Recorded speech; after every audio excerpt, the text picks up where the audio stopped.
Banjo-Kazooie are the inseparable duo that defined a generation of some of the most iconic 3D platformers to have ever released. But after a tumultuous struggle to gain relevancy after Rareware was bought out by Microsoft, Banjo and Kazooie fell into a decade-long slumber, finally awakening with their inclusion as DLC fighters for Super Smash Bros. Ultimate.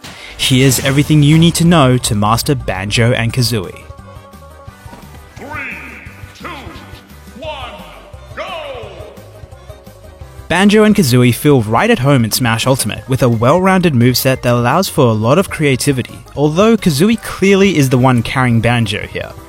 No, I mean he literally carries Banjo, as Talon Trot provides an unusually fast dash speed for their weight class, as well as a third jump that Kazooie provides as he tries to lift Banjo's fat ass. Kazooie himself is used throughout Banjo's moveset too, but he's treated more as a disjoint and doesn't actually take damage himself when used. Hold it right there. I know what you were trying to do. You were gonna comment that Kazooie's a female, weren't you? Yes, sir? I was. Well, joke's on you, bitch, because I already knew that. I mean, of course Kazooie's a woman. It's so obvious. Look, if you pause right here and pan around, you can clearly see Kazooie's plump red vagina in plain sight. So, now that you've been caught red-handed trying to be a know-it-all bitch-ass motherfucker, I demand that you hit that like button, subscribe and hit the bell icon so you can be notified of future videos, and donate at least $100 to my Patreon. Back to the video. Banjo and Kazooie have both a regular and rapid jab, with the latter ending in Kazooie unleashing a series of jabs from her beak. They both act as decent get-off-me moves in a pinch. You also have some pretty useful tilts with both side tilt and down tilt able to catch opponents attempting to grab the ledge, and are pretty safe on block if you're able to maintain distance. In fact, down tilt can even cross up the opponent if you use it up close on shield. Up tilt doesn't quite have the same poking power as the other tilts, but make up for it with their kill power, particularly when combined with down throw, which causes a bury state. Although the bury state doesn't last very long, at high percentages you can pretty much guarantee a stock with up tilt against fast mashes. For slow mashes though, I'd recommend using up smash instead. And Banjo's dash attack is pretty much a straight rip-off of Donkey Kong's, which isn't necessarily a bad thing, as the late hit of the move actually true combos into his aerials, and the early hit can even combo into jab. Banjo's smash attacks, for better or for worse, all incorporate Kazooie. They act as generally solid punish tools with surprisingly low ending lag for smash attacks, making them reliable tools for taking stocks.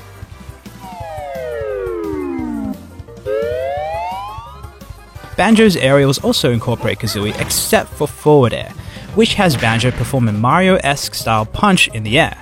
That, while it doesn't cause a spike like Mario's does, it's still a good move for taking stocks because it has some really decent power behind it, and is also relatively safe on shield too. Banjo's back air is his quickest aerial and can be a great poke tool for offstage attacks. Up air is an excellent juggle tool, and while it can be tricky to land, fast falling the move on the ground can open up new combo routes if you're able to hit with the tip of Kazooie's wings. Banjo's Nair is another useful move that surrounds Banjo with Kazooie's wings, acting as a decent get-off-me move and can create grab-throw follow-ups if you make use of the drag-down properties. However, the move is a bit inconsistent and can send the opponent behind you rather than in front of you, which can be rectified by drifting towards your opponent in the air whenever you're trying to drag them down. Even if you execute the entire move, it still puts you in a good position to follow up with further aerial pressure, and can be a great tool for ledge traps. Down air is not nearly as interesting as the other aerials, but is able to spike at its beginning frames, though this usually leads to Banjo's death as well. However, when combined with Banjo's triple jump, it can make for a good whiff punish in the air.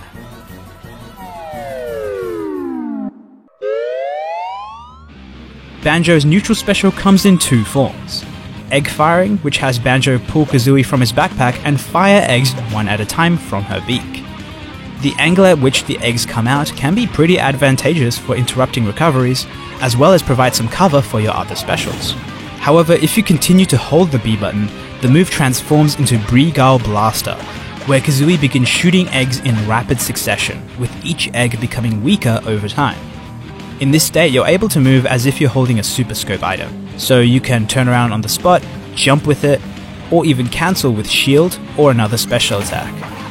Now, at first glance, this doesn't seem all that useful, but you'd be wrong to write it off completely. You see, each egg pops the opponent into the air, allowing you to true combo into additional eggs, and you can even follow with an up tilt for a potential frame trap. There are a surprising amount of combo routes you can use with this.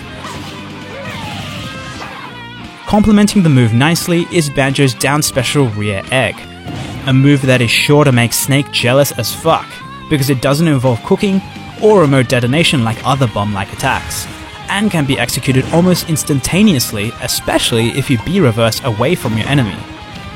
The move has Banjo release a grenade egg from his backpack, which bounces along the ground, albeit in a somewhat random fashion, before exploding after 2 seconds or upon contact. However, if you're able to catch it before it detonates, you can throw it for a more direct projectile.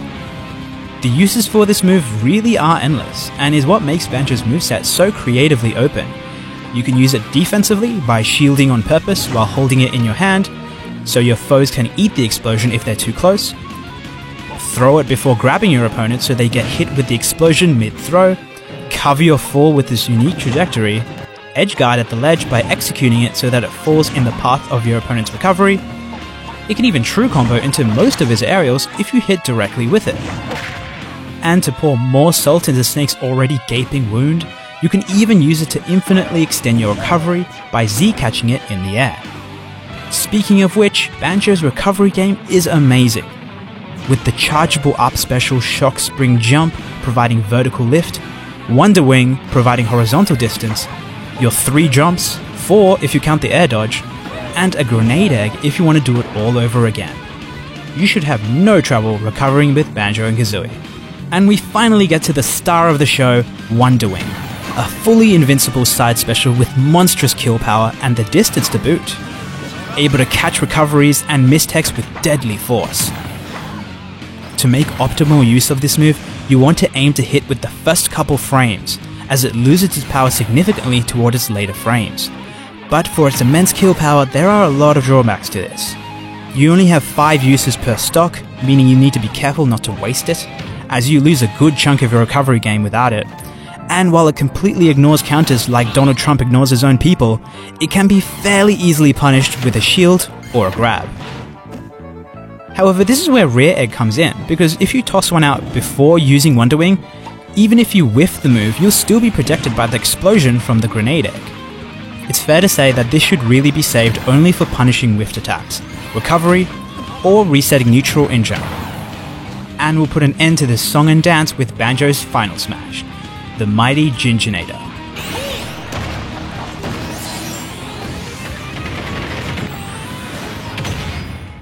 Banjo is an interesting amalgamation of characters already present in Smash. You have Mario's forward air, Donkey Kong's dash attack, Snake's grenades, K. Rool's down throw, and even the Plant Gang's neutral air in one character. What you get with this questionable orgy of Nintendo characters with the Snake thrown in is a well-rounded, downright fun character to pick up and play. So be sure to pick up the tune to The Bear and the Bird, Banjo and Kazooie. Thanks for watching and making it all the way to the end of the video. If you enjoyed it at all, please give it a like and share as it really helps out the channel, and subscribe and hit the bell icon so you can be notified for more future videos. Now, I gotta be honest with you guys, I'm not gonna be able to upload another video for a little while. I know it's kinda funny for me to say because my schedule has already been horrific as it is, but I really mean it now because I'm working on this gigantic project with another YouTube channel. However, this video is gonna potentially change the game, and I do think it could be a big step forward for my channel. Obviously, I'm not betting it all on one video, it's just that this project is going to take so much of my time and effort that for the time being I may not be able to upload for a while. But I can assure you that this video will be worth the wait, and I'll make sure to give you guys a heads up as soon as it comes out. Anyways, take care, hope you're all staying home and safe, and I'll see you all in the next one.